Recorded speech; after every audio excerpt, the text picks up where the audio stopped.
It was a week ago today. You and I are on together, Yeah. and we had I don't know, maybe a pre-celebration.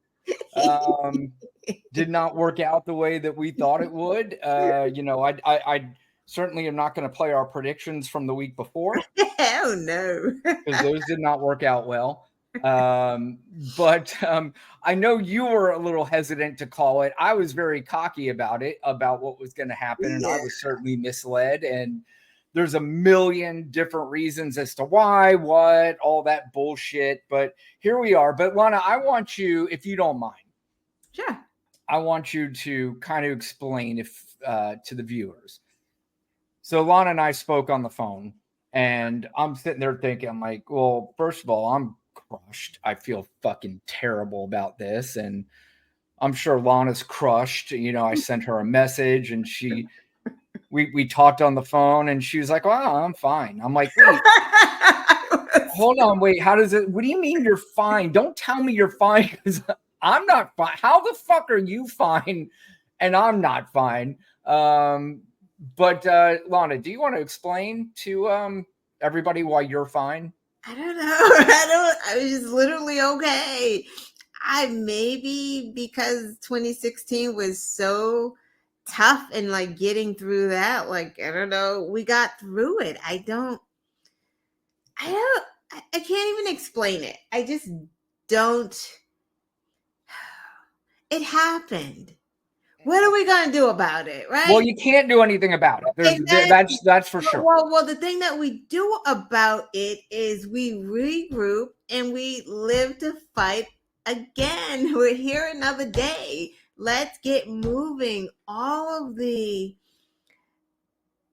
toxic and the whining and the crying and the defecting from Twitter, like that is what's making me anxious and want to say fuck it to everyone. It's not the loss because we'll fucking get through that. Like we will just fucking get through that.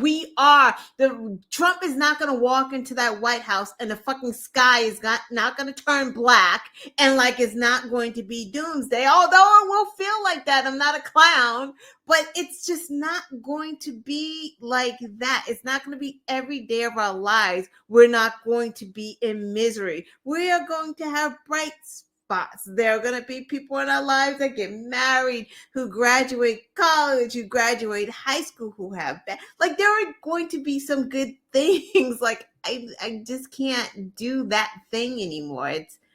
It's driving me crazy, especially with my group. Like that, Yeah. I can't even tell you how bad it is. Every fucking morning, I go in to our Dems United chat. That's where we're supposed to strategize. Dems United, by the way, is a chat that she has. That it's a group that she has on Twitter. Right, and we have a chat group that we strategize. So we go in there to strategize. Now it's just like a bitch fest, and I can't. And it's hard because me, the black woman, right? Because this is what this really is. It's like for some reason black women have a different way of how we deal with the things, right? It's just we take the weight on our shoulders and we just carry it all. So I have to go in there, although they don't see me, but I have to act like, hey, what's going on? Oh, we got this, rise and grind, do all that. And it's just like, oh my God, I don't know if I could do this anymore. I need another week. I don't know what to tweet about. I'm going to Blue Sky. Anyone going with me? I'm going to we're trying to run a group, stabilize and support the Democrats that are on this platform. Because there are Jasmine Crockett, Eric Swalwell, like Nancy, but all of our lawmakers are on this platform. Why the fuck would we be leaving to go to an echo chamber to talk to each other? Because that's all we'll be doing. It's just like right, and there's really no progress. Of course, at the same time, I mean, what progress is there talking to the brain dead MAGA people? And most of the time, you're really talking to some sort of bot, or you're talking to, you're arguing with an artificial person that's talking to you on Twitter all the time. And at least you can, at least if you see disinformation, you can combat that disinformation. And it doesn't matter if you're impacting one person or 1,000 people. Like, it's, you put that opposing thing there, right? You're putting facts there. There is pushback, even if it's not a MAGA, it could be an independent, it could be a libertarian. Like, you know what I mean? You have a mixture. I'm not getting any of that on another platform. Right, It's right. getting resistors. Like, that's all of us. Like, that makes no sense to me. It's basically like being on Truth Social in a way, because it's exactly Truth Social for Democrats, right? Right, Like, right. we're not helping the Jasmine Crockett's. And like, you have to think of Twitter, and this is how it works for me.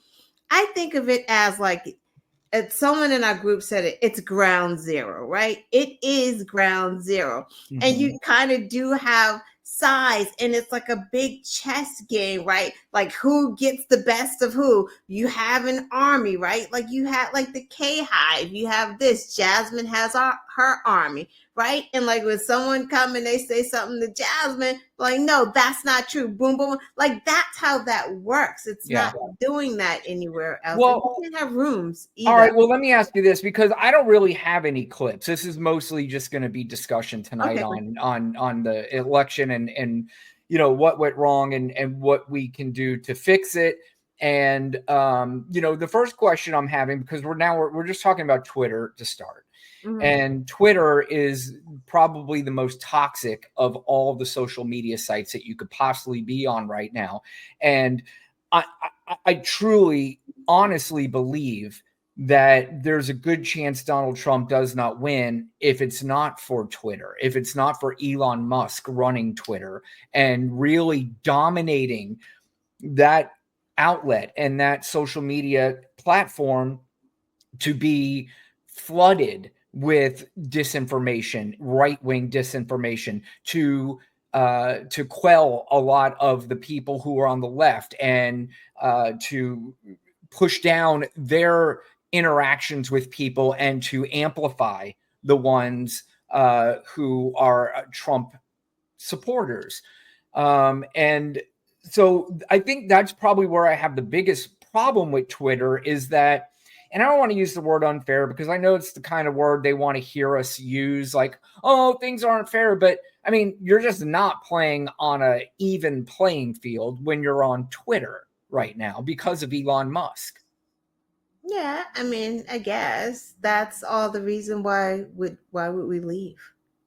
Well, like, I'm not leaving. And no, this is again, yeah, that's what I say to other people. Like, so why would we leave? Like, so why would we just be like, here, concede ground? You get it? Like I don't understand the defeatist attitude. That's what kills me and blows me over, because of it's like, fucking buck up. Like, literally, we're on fucking social media. I didn't knock on 3 million doors. Did you? Like, those are the people that at this point should be crying for days. Like, those people that were really out there in the field, that were really putting that fucking work in. That's not the same as, you know, us doing the podcast, us running our mouths, us on social media. Like, so fucking buck up. Like, if these people were in the civil rights movement, we would have no movement. Like, when you run, because here's the thing, you win some, you lose some. Like, that's just how life is, and you gotta take your losses. Let MAGA fucking celebrate. If we won, what the fuck would we be doing right now? Yeah, I mean, but would we be, and I don't know, I'm sure certainly there's going to be people that will, but are they going to be celebrating in the face of other people? And I'm sure, like I said, I'm sure there's part of you that would want to celebrate in the face of somebody. I personally wouldn't do it, especially with people I know.